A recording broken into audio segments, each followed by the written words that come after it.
Hi, everybody, and welcome to another episode of the ShopNotes podcast. Today is episode number 44. I'm your host, Phil Huber. Today I'm joined by the usual cast of suspects, Mr. Logan Whitmer and Mr. John Doyle. On today's episode, we're going to be discussing some viewer questions about sharpening. So stick around for today's episode. This episode of ShopNotes podcast is brought to you by Woodsmith Plans. You'll find nearly 1,000 plans covering everything that you'd want to build. From furniture projects to gift projects, kitchen accessories, workshop projects, and jigs and more. Find your next project at woodsmithplans.com. Okay, so I had an idea for something that we could use as a topic today. And then, Logan, you said you had someone ask a question on Facebook about sharpening? Yeah, Michael had sent me a message on Facebook asking me to maybe, as a thought or a topic for one of our podcasts, to talk about sharpening and plain blade sharpening in particular. So when you mentioned you wanted to talk about some of your recent sharpening of some of your tools, I thought it was a good time to kill two birds with one stone. There you go. Or two shavings with one blade. Oh. Does that work? I don't think so. Okay. Work on it. Get back to us. Okay. I'll come back to you guys in a little bit. Yeah. Well, where I was going with it is a little backstory for me is that I feel like every time I sharpen, which maybe I should have sharpening sessions a little more frequently, but I feel like I end up getting my edges sharper than the last time that I sharpened them. And that's for kind of my chisels, plane blades, spoke shaves, that kind of stuff. One place where that has vexed me recently is in sharpening tools that don't fit in a honing guide, because I use a honing guide for chisels and plane blades and stuff. Sure. So I have a marking knife that we did for ShopNotes that I use as a carving knife also. Okay. And it had been pretty sharp, and I sharpened it the way that I sharpen my kitchen knives. And for some reason, when I went to use it again, it felt duller. Okay. So that was kind of vexing to me.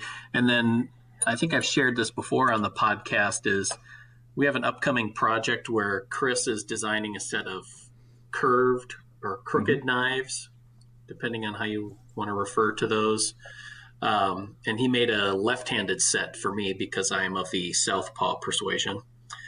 And I've been trying to sharpen those as well. And with the curved bevel, it is not easy to see what you're doing, which I feel like is, for me anyway, like 50% of sharpening is being able to see what's going on. Because whenever you try and put a stone or something on there, it's covering it up. You can't really see it from the backside. It's tough to judge where you are. So I was feeling really frustrated. And then I was working on a project. I'm making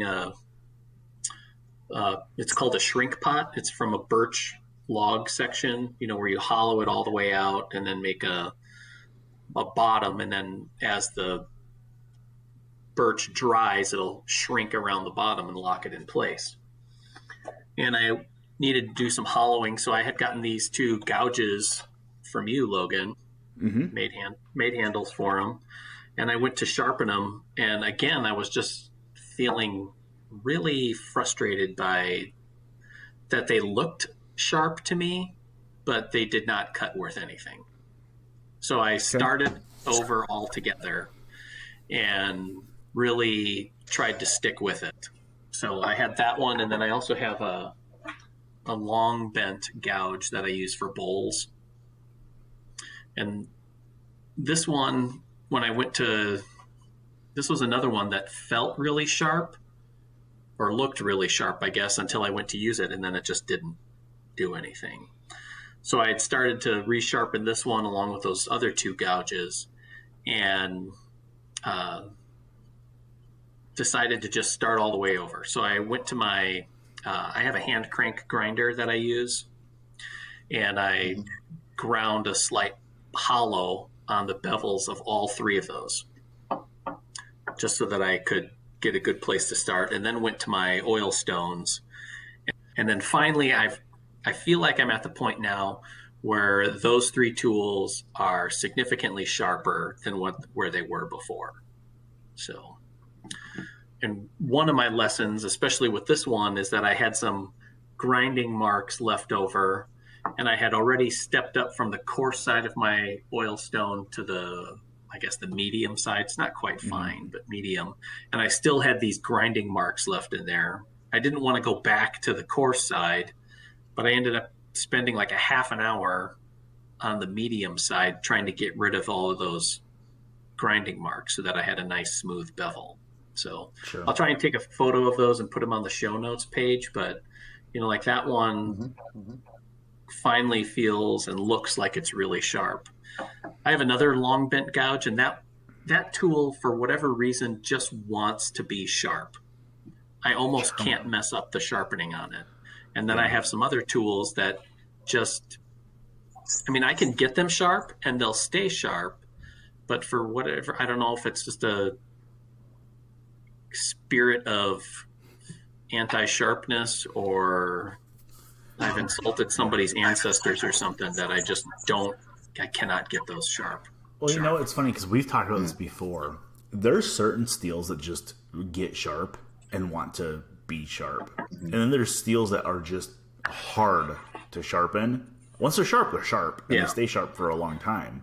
But I've always said, and Phil, we've talked about this, I will take just a good 01 tool steel all day over any of the A2s or the PMV 11s.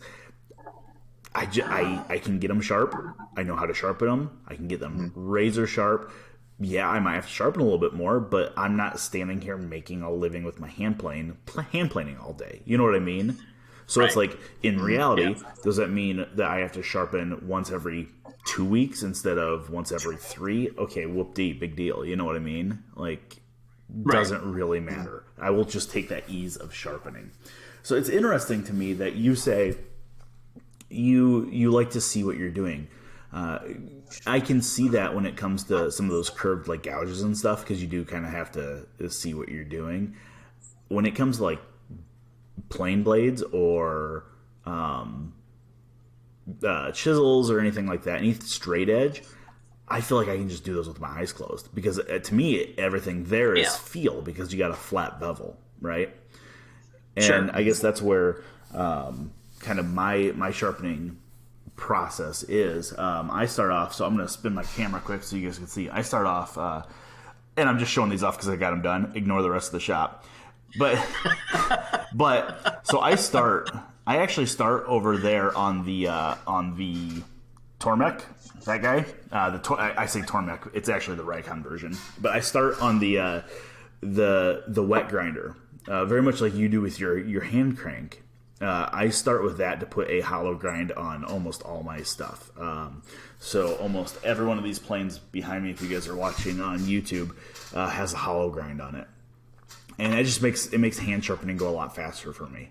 And the wet grinder, the Rikon, the Tormek, all those, they give you a pretty good edge right off of them, right? I mean, I think that stone on that's like a 220 grit, so it gives you a pretty good edge. But then I come through, and Phil, you kind of mentioned you have a two-sided, so I'm guessing that's an oil stone, right? Yeah, and it was I've actually found now that I have a separate kit for like my smaller carving tools and kitchen knives. Yeah. So it's a Norton two-sided oil stone, and I've just gravitated. And I'm not making any claims towards oil stones being better than anything than other. It's just, this is what I use and what I feel comfortable with. So I don't even remember what this one says that it is. To me, it seems like it's a medium India stone and then a coarse, I don't know, India stone or. See, and I'm the same way. I've tried every sharpening method, and I felt like we've talked about that in the past a little bit. I started with the Scary Sharp method, right, with the wet dry sandpaper, Windex, and a granite slab that's actually sitting next to me. And I just found that it was really messy, and it got expensive. When you start buying that wet dry sandpaper is not cheap, right? Right. So I started with that, and it was a great segue into sharpening hand tools for me. Then I went to Waterstones, and I love Waterstones. I absolutely love them. And I would use them if I wasn't traveling around doing seminars or going into the shop at work. Like, it just lugging around a Rubbermaid tote of water with 4 or 5 stones in it, which is what I was doing. It just was a pain in the butt. And then you steal the car mat out of the video studio to sharpen on, and then John is hollering, "Where did our car mat go?" One time you take it. Yeah. So I also have gravitated towards oil stones, and I feel like they cut slower than the Waterstones do, which is not a bad thing. You can roll an edge really quickly if you have an aggressive stone, but I went to oil stones, and you guys may recognize this that has been jacked out of the box of these that Chris made. One of the hamster caskets. The hamster caskets. So I actually have a set of 3 stones. I have a soft India, a hard India, and then a hard black, or a soft Arkansas, hard Arkansas, and then the hard black here. So I have a series of 3 that I go through, and they work really well for me. I will say, I think I could probably eliminate the soft Arkansas and the hard Arkansas are so close, at least with these. These are natural stones from Dan's Whetstones, Dan's Oil Stones, whatever that company is. And they're natural products, so you can't really say, oh, this is a 12,000 grit and this one's a 16,000 grit. That's not how it works. And there's some crossover on them, right? So the 2 that I have are so similar that I could probably eliminate one out of my kit and not miss it. But yeah, I'm an oil stone guy, and I don't use a jig anymore, so I freehand sharpen. I think a jig is nice, and it gives you a honing guide. You know, when I'm saying jig, I mean honing guide. It gives you repeatability, which is nice, and then it really turns sharpening into a mindless thing, right? I mean, you set it and you forget it, and you just sit there and hone. But I freehand, and that's why I hollow grind everything, because that hollow grind gives you 2 reference points when you go to take your bevel. Let me grab one of my irons quickly. So those that are watching on YouTube might be able to see this on my camera. So that's a hollow grind on that guy. And you can see that I have 2 reference points that are shiny, the edge and then the heel down here. And that gives you that tactile feel. And that's when I'm saying, I can sharpen with my eyes closed. I'm not, trying to be a butthead about it. It's just that I can feel it. I feel those 2 reference points, and I know that I'm riding on the edge. And then I sharpen, maybe 20 or 30 strokes. Feel the back for a burr. Everybody always talks about the burr, and it kind of gets beat to death. But I think that's how you know you're hitting the edge, is you feel that burr rolling on the backside. And then I always come through, take 1 stroke off the back to knock the burr off, and then I go to the next one. One thing that I think a lot of people miss, and this is where there's, I think, a little crossover with what you're doing, Phil, is I strop these a lot.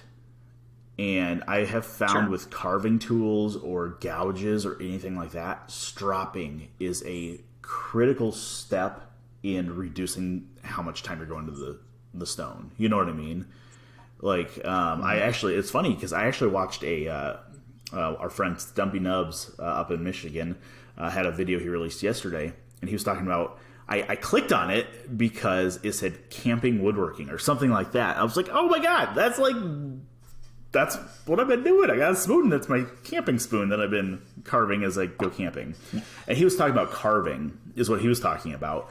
And he talked about how, the entire, 2 or 3 day weekend that he was out camping, he didn't sharpen his carving stuff once because he was able just to strop and keep it sharp. So that's I think a critical step that a lot of people miss. And I hate to say it, I don't use the leather strap on my Tormek or on my Rikon. I just have never found that it works terribly well. I'll probably honestly switch mine over to a CBN wheel because the one we have in the shop's awesome. But I just use a piece of leather. I mean, it's just a piece of leather with some rouge on it, and that's it. You know, and I don't want to say that flattening the back is overrated, because you do have to have your back flat. But if you can see on that guy, if you guys are watching, that's the back of this miter plane iron is not polished. It's flat. Yeah. But it's not polished. There are some grind marks in it from the steel mill when I made this blade. I don't think it has to be polished. Now, there are some, I think, that it is very beneficial to have polished carving gouges or gouges like Phil, you're doing. I think that's beneficial. I think that helps a lot. Right. So... yeah, and I think for durability, and with a lot of carving tools where you're looking for a really fine, smooth surface straight from the tool, is where that, and a lot of times with my gouges, I'm using them with hand pressure, and I'm using them in softer materials, so they're not standing up to the same kind of abuse that, like a average workaday bench chisel is going through. Yeah. Mm-hmm. Yeah, I think John just lets us sharpen everything for him. Yeah, I've made it no secret that my favorite sharpening method is to just use somebody else's tools and then put them back when they're dull and then wait for them to be sharpened again. There you go. Awesome. So yeah. No. I don't. It seems like I don't have enough. Or I mean, I use hand tools, but I don't use them enough to come up with some sort of favorite sharpening method. I have a couple water stones that I use to sharpen chisels and plain blades and stuff, but and it works fine. But so I don't know, do you guys have any advice to maybe somebody that's newer to woodworking, how to invest in something simple but not very expensive, where they're not going nuts getting the fancy Tormek right type stuff, and just something to get started? What would you guys recommend? Getting a honing jig, probably. Right, and I would definitely have a honing guide for your flat tools, and even the inexpensive ones, the side clamping. I don't know. The original was the Eclipse, so that's kind of the style that they refer to them as. I think to me that's a good way to start. I like the Veritas Mark II honing guide. That's the one that I use.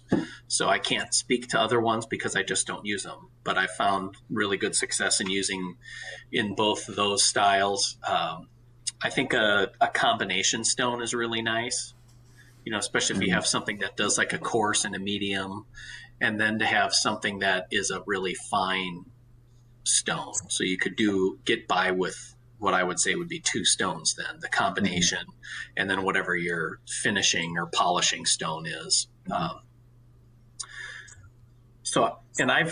I definitely lean, you guys know this, lean towards the thrifty side of approaching woodworking and trying to do it with a minimal toolkit and a minimal investment. And part of where I was going with sharpening these gouges is relearning something that I had to learn with the flat, straight edge tools is patience and practice. It gets to a point, especially, and this is what I was struggling with, is it's just not working and I have to try something else. No, you don't have to try something else. You have to keep going with what you're doing to get it down. It's, for the carving tools, it's mastering that motion of rocking that bevel on the stone. And that's not something you're going to pick up in 4 or 5 strokes. It's going to take a while until you develop that muscle memory and that feel for where this bevel is on the stone and what that stroke feels like to keep that bevel totally engaged. So you have to be patient with it. Also patient with your with each grit of stone that you're using, because it's really easy to be like, well, there's just that one little mark there. That'll come out in the next one. No, it won't. It's going to take way longer on the next grit. Stay with the coarser grit until it is until you have a uniform surface, or you have a uniform surface right by the cutting edge. Then move to the next grit and stay there. So practice your motion. I mean, that's the same thing even with using a honing guide. It does take practice. You can mess up an edge with a honing guide. Yep. Even still, but you practice with it and you're patient with it, instead of thinking like, man, oil stones just don't work. I'm going to try diamond stones. Yeah. Diamond stones don't seem to work. Well, this guy uses water stones, and he gets edges that are super sharp. So that means that's how you get super sharp edges. No, it's not. It's practice and patience. Yeah. I would say that would be if I was going to tell somebody that's just starting what to get sharpening, it would be an inexpensive grinder, right? Just a hollow grind. It doesn't have to be a Tormek. I just happen to have a gift card that allowed me to buy that one. So it doesn't have to be an expensive grinder. It could be a hand crank grinder. It could be a flea market $5 grinder. Just something with a tool rest that allows you to hollow grind. And then, like Phil said, 2 stones, 2 water stones, and a sharpening jig. I would go with probably a 200 grit and a 600 grit, and then probably a 1200 or 2000 grit. And honestly, that's going to cover most applications, at least for somebody to get an edge on their tool and use them. And then they might decide, hey, I got it down. I know how to sharpen. Let's get a 8,000 grit. Let's get a 6,000 grit. Let's get this edge a little bit more sharp. And like you said, Phil, I think a healthy dose of patience. And you also have to remember that sharp is relative to what you're cutting, right? So in general woodworking, carving tools generally have to be the sharpest out of anything, because you're using hand pressure. That's followed closely by hand planes and chisels. But in wood turning, I sharpen almost everything on a 60 grit stone. You wouldn't dream of taking your bench chisel to a 60 grit stone and using it unless you're putting a burr on it to open a paint can. So it's all relative to your application and what you need. So Right. Well, and I think you need to consider too is there's a point of diminishing return on what you're doing. If you're using your chisels to clean out a mortise, or remove rough waste or something like that, they don't need to be polished, honed up for heart surgery. Yeah. They just need to be sharp enough to be able to get the job done, because once you put the tenon in the mortise, having perfectly smooth walls doesn't really matter. Nope. It's never going to be seen. Or if you're just using it to remove waste, you're coming back later to sand that surface. So again, it doesn't need to be super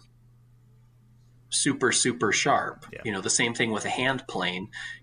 My smoothing planes for right now, because of how you end up, or at least how I end up working, is that there's going to be surface variations, because some parts of the project can't be planed to the same level. So I'm going to come back and hit it with 220 sandpaper or 180 grit sandpaper so that I have a uniform scratch pattern on it. So again, my smooth plane doesn't even need to be super sharp. Yeah. It just needs to be sharp enough to do what I need to do with it. So you just, consider what you're trying to do.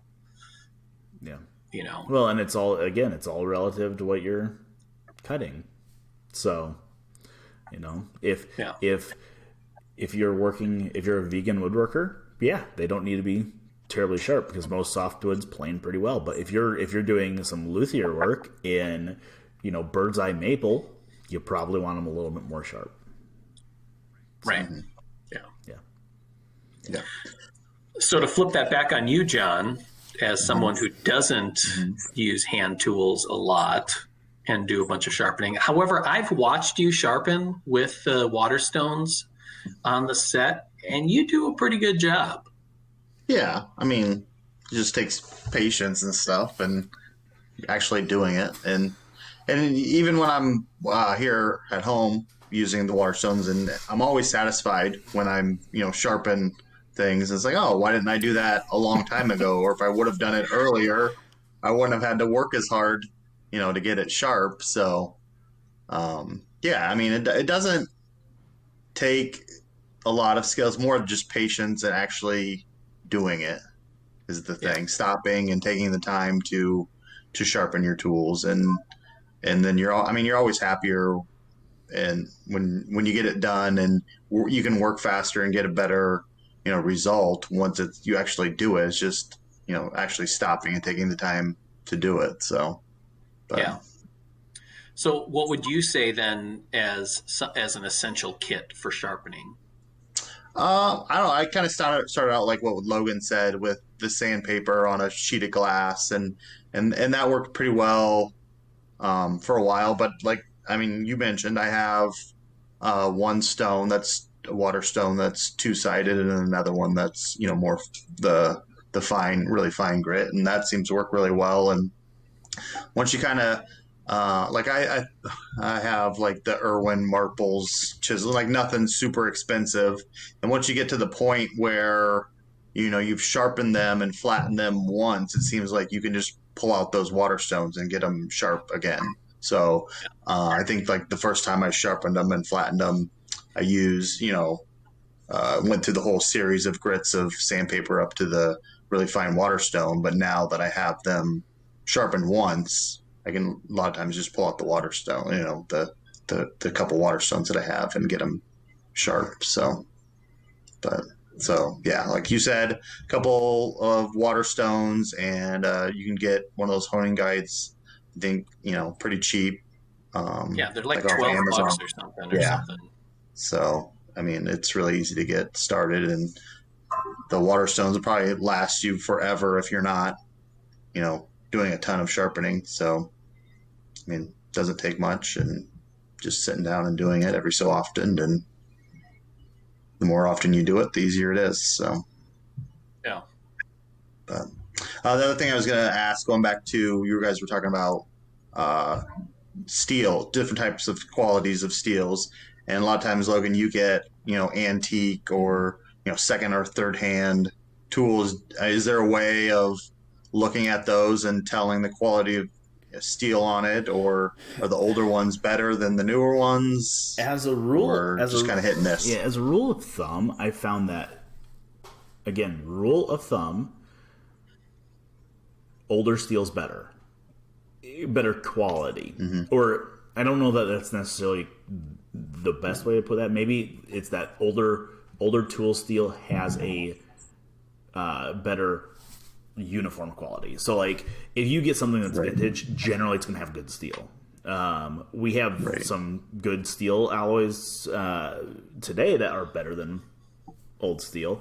There's a way to there's a lot of like, stick it on a grinder and look at the spark pattern that comes off, and that'll tell you the carbon content and what type of steel it is. It's like, I don't really care. I care if I can get it sharpened and if it will make cuts. You know what I mean? Like, I don't need the edge to last for 2 months. I need the edge to last for my project, and then I'm going to resharpen it anyways. So, that's kind of the assumptions that I would make too, is like something older is because people, back then were buying it for their livelihood. It had to be something quality. They were investing in it. And there's a lot of more hobbyist stuff now where there's just cheap stuff on the market and that kind of thing, where it's not necessarily high quality unless you want to spend the money. So yeah, I would assume the older stuff would be on average better. Yeah. Go ahead, Bill. I'm not a metallurgy expert. I've read some stuff from Joel Moskowitz on his blog for tools for working wood. He's kind of taken a deep dive on some of those, or Ron Hawk is kind of, he'll geek out on all that kind of stuff. So he would probably be better sources than I have. But from what I understand is that older steel was made in a fundamentally different way than what it is now. And because of that, there's a grain or crystalline structure that is much smaller and finer in older steels than there are in typical industrial steels now. That's my takeaway from it, and that could be wrong, but that's kind of what I've looked at it. And when you have that finer grain structure, it's going to be able to sharpen to a much keener edge than what you can do with something that has a much coarser structure. You know, and I will say some of the best steel, some of my favorite tools are these guys. This is I don't know if you guys can read that or not. Probably not. It's a DR Barton. This happens to be a skew chisel for turning, but all the DR Barton stuff I've bought that's vintage. Actually, I think that gouge you just held up, Phil, was a DR Barton. I think they both are, right? That one, the big one is. I don't know what the little one is. These are my absolute favorite steel. This stamp is DR Barton 1832.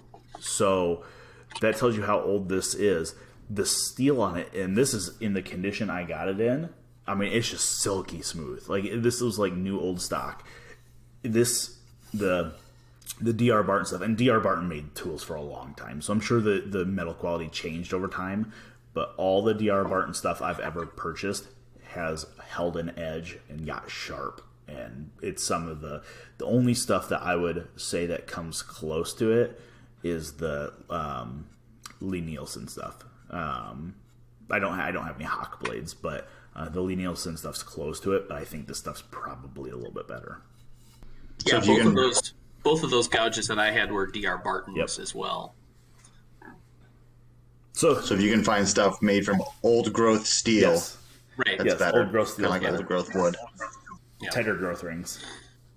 But yeah, and then I mean, sharpening is one of those areas where you can totally go down rabbit holes in terms of getting specialized equipment for specific tools. You know, like Logan, you've already referred to. You know, there's a different process for sharpening turning tools, and even different types of turning tools. And then if you get into carving or knife work, you know, that's a different sharpening skill set or whatever. I will say that my sharpening skills have improved once I started sharpening our kitchen knives too, you know, because you get there's a different type of feedback, you know, when you notice that your tomato slicing knife just doesn't cut it anymore. And then when you do sharpen it, and it's like, oh, that's what's right. You're supposed to sharpen your kitchen knives? Yeah, I still have a set from like when we got married. It was a wedding gift, 18 years ago. Yeah. Right. Never sharpened. Just bludgeon everything. Squish tomatoes. Yeah. Mm-hmm. You know, because I even cut a boot sole, and then you can cut a tomato and cut a car in half. Yeah. And I have just a couple of pieces of dowel that I use for some of my curved tools that I use with a honing compound or even a little bit of diamond paste on there, just to, to be able to chase the burr on the inside of a gouge is kind of nice to be able to see, and that's, these are just two sections of a cherry dowel. It's not anything that's super complex or expensive. So sure. What do you got for projects that you're working on? Oh, this week I am getting my shop cleaned back up. Getting ready for winter. Winterizing. I think we mentioned that before. Yeah. Seems like every week it's like I got to clean the shop again. It sucks. Get the piles. I got to get the piles stacked back up. So, but yeah. Yeah, same thing here. Kind of still getting the shop all put back together. I am officially starting a brand new project on that's. I have to start this dining table for my wife. So there's if you guys could see my screen there, we've settled on this boat top table design from Thomas Mosier. So Okay. So that'll be a fun. I've kind of scaled everything and know where everything's going. So maybe next week we'll talk about how we all tackle projects from the beginning, because it's kind of a process to get everything,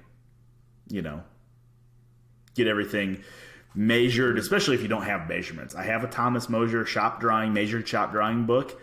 This table's not in it. So right. So I've kind of scaled everything, but yeah, that's my wife's at the point where she says, you know what, I'm either going to go get one of your saws and cut the legs off this table and sand it down, or you're going to start building a new one. So I got the ultimatum. All right. Well, so Okay. yep. All right. So like I said, I'm working on my shrink pot. Yep. From a birch section there. This actually came from a tree in the yard where I grew up. Nice. So it's got a little bit of a little story to it. And then I'm almost done with all of my Christmas projects. And then even to the point where I accepted a few family requests for some accessories that aren't gift related. So Cool.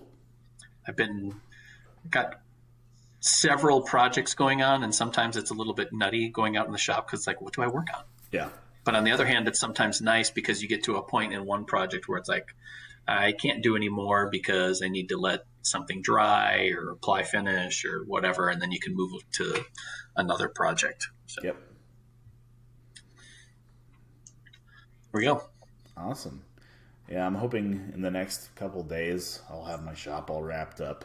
It's getting cleaner. My computer is now pushed back a little bit on my workbench from where it usually sits because I have some more room. So I have a problem, and I think most people have a problem. Like, as you're cleaning your shop, you find tools that you're like, oh, I forgot about that. And then you kind of play with it. Mm-hmm. Or it's like, hey, I have these pieces of teak. I wonder how this hand planes. So now I have a pile of teak shavings just because I wanted to see how it hand planed. Just because. Yeah. So Yeah. Right. Yeah. All right. That wraps up another episode of the Shop Notes podcast. Thanks for listening. Wherever you get your podcasts, I would love for you to give us a good review and a rating. Helps us get in front of more woodworkers like you. Also share the link with other woodworking friends or people who would be interested in learning how things are made.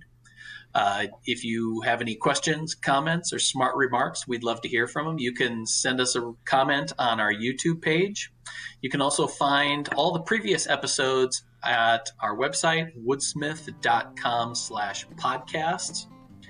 And you can also email us, woodsmith@woodsmith.com. Otherwise, we'll see you again next week. Bye, everybody. This episode of the Shop Notes podcast is brought to you by Woodsmith Magazine. Woodsmith Magazine has been the trusted source for all your woodworking information for over 40 years. From tips and techniques to furniture projects to shop projects, you'll find it all at Woodsmith Magazine. Subscribe today at woodsmith.com.